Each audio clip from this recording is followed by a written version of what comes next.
प्यारे विद्यार्थियों, अब हम सीखेंगे त्रिकोणमिति की टेबल।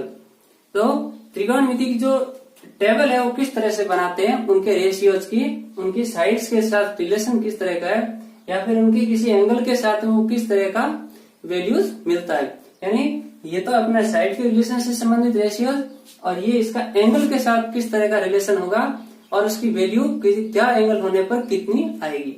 इसके लिए आपको याद रखना है कि इस साइड में आपको फर्स्ट रो के अंदर हमेशा एंटर करना है 0 डिग्री, 30, 45, 60 और 90।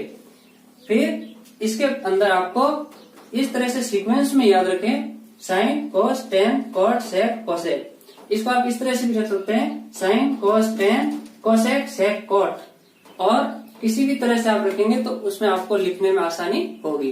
तो इसमें हम समझते हैं कि 0 में यहाँ पर सबसे पहले आप वैल्यू याद रखेंगे 0, फिर यहाँ पर आप याद रखेंगे 1/2, या याद रखेंगे 1/√2, फिर आप याद रखेंगे √3/2 और यहाँ पर 1।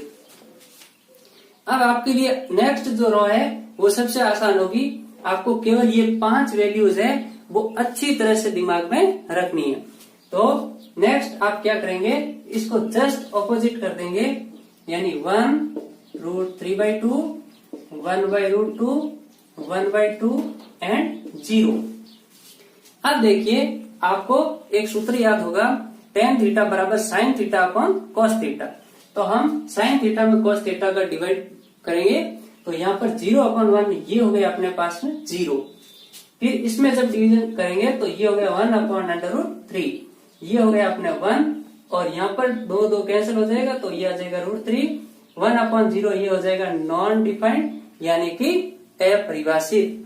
अब देखिए अपने cot थीटा, तो cot थीटा आप कैसे याद रखेंगे, इसको आप tan का जस्ट ऑपोजिट करेंगे, यानी sin से जिस तरह से cos बना उसी तरह से हम tan से cot बना देंगे। ये हो जाएगा अपने इनफाइनाइट, √3, 1, 1/√3 एंड 0। अब देखिए आपको sec थीटा जो है ये cos थीटा का ऑपोजिट करके ज्ञात कर लेना है। यानी cos थीटा का ऑपोजिट हो जाएगा 1 का ऑपोजिट 1, ये हो जाएगा 2/√3, ये हो जाएगा √2, ये हो जाएगा 2 एंड ये 1/0 अपने हो जाएगा, ये हो जाएगा अपने 1/0 यानी अपरिभाषित। अब देखिए इसको भी आप सेम साइन से cos बना उस तरह से ऑपोजिट कर देंगे। इनफाइनाइट सबसे पहले आएगा, फिर आएगा 2, फिर आएगा √2, फिर आएगा 2/√3 और फिर आएगा अपने 1। तो इस प्रकार से आपको ये सारी वैल्यूज जो है वो याद रखनी है।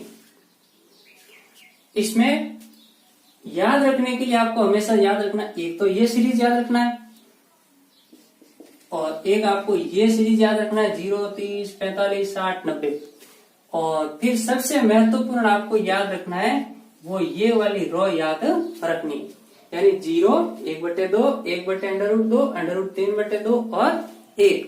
यानी जब भी आपको आवश्यकता हो, जैसे आपको आवश्यकता हुई cos 30 डिग्री की, तो आपको cos 30 का मान इस तरह से सारणी पूरा नहीं बनाना है। इसके लिए आप देखेंगे कि cos 30 है वो अपने sin 60 का ऑपोजिट है, यानी sin 60 है वो इधर वापस सीरीज बनती है। जैसे हमें ज्ञात करना है cos 30, तो cos 30 के लिए आप देखेंगे कि यह वैल्यू जब हम साइन को ऑपोजिट करते हैं तब प्राप्त होती है। ऑपोजिट का अर्थ यहाँ पर इसको उल्टा लिखेंगे तो यहाँ पर sin 60 की जो वैल्यू यानी √3/2 यही इसकी वैल्यू होगी। तो इस प्रकार कोई भी आपको वैल्यू ज्ञात करनी है तो इस तरह से डायरेक्ट ज्ञात कीजिए, दिमाग में इस टेबल को घुमाइए, न कि पूरा टेबल को बनाना है। तो एक हम एग्जाम्पल लेते हैं। इसमें देखिए ये आपके 1 अंक का प्रश्न है, इसका कई बार पूछा गया, जिसमें आपको डिग्री जो दे रखी है उसके अनुसार आपको उसमें वैल्यू पुट करनी है और फिर सबसे महत्वपूर्ण इसमें सॉल्व करना, यानी वैल्यू पुट करने का आपका आधा नंबर होगा और उसको सॉल्व करके फाइनल आंसर लिखने का आपके आधा नंबर, यानी कुल मिलाकर आप यदि ये वैल्यू भी सही से लिख देते हो तब आपके आधा नंबर फिक्स हो गया, और जब सॉल्व तो आपको करना ही है तब आपके 1 नंबर तो पक्का हो गया। तो इसमें हम सॉल्व कैसे करेंगे, यहाँ पर cos 45 डिग्री, ये आपको याद है sin 45 की वैल्यू सेम है, यानी हम इसमें सीधा लिखेंगे 1/√2। इस तरह आपने वैल्यू लिख दी। अब यहाँ पर sec 30 डिग्री, sec 30 है वो अपने उल्टा है cos 30 का, और cos 30 की वैल्यू आपको पता है कि ये है √3/2, यानी कि उल्टा करेंगे तो ये हो जाएगा 2/√3, 2/√3, यानी ये वैल्यू अपने sec 30 डिग्री की।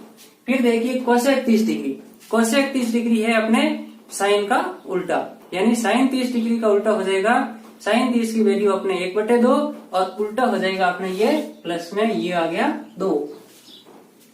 तो इस प्रकार से आपने आसानी से दिमाग में अपनी टेबल को रखते हुए ये मान लिख लिए। अब नेक्स्ट आपको इसे सॉल्व करना है। सॉल्व करने के लिए आप ये देख रहे हैं 1/√2/2 प्लस एलसीएम लेने पर आ गया 2√3/√3।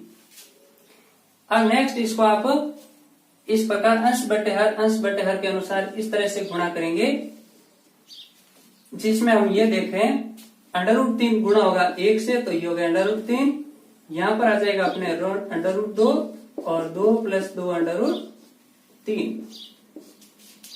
ये जो वैल्यू है इसको आपको फाइनल आंसर भी मान लेना है, लेकिन इसमें यदि आप हर का परिमेयकरण करते हो, रेशनलाइजेशन करते हो, तब भी आपके फाइनल आंसर होगा। लेकिन ये कैलकुलेशन लंबी होगी और एक अंक से कहीं बढ़कर ये प्रश्न बन जाएगा, इसके लिए आप ये आंसर भी फाइनल मान सकते हो।